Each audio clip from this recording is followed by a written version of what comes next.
Meet the 2D shapes.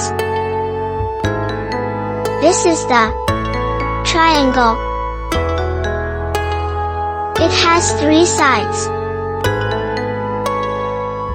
It is like a watermelon slice.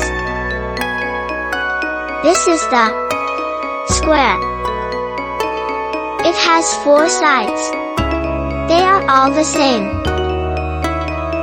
It is like a cracker. This is the circle.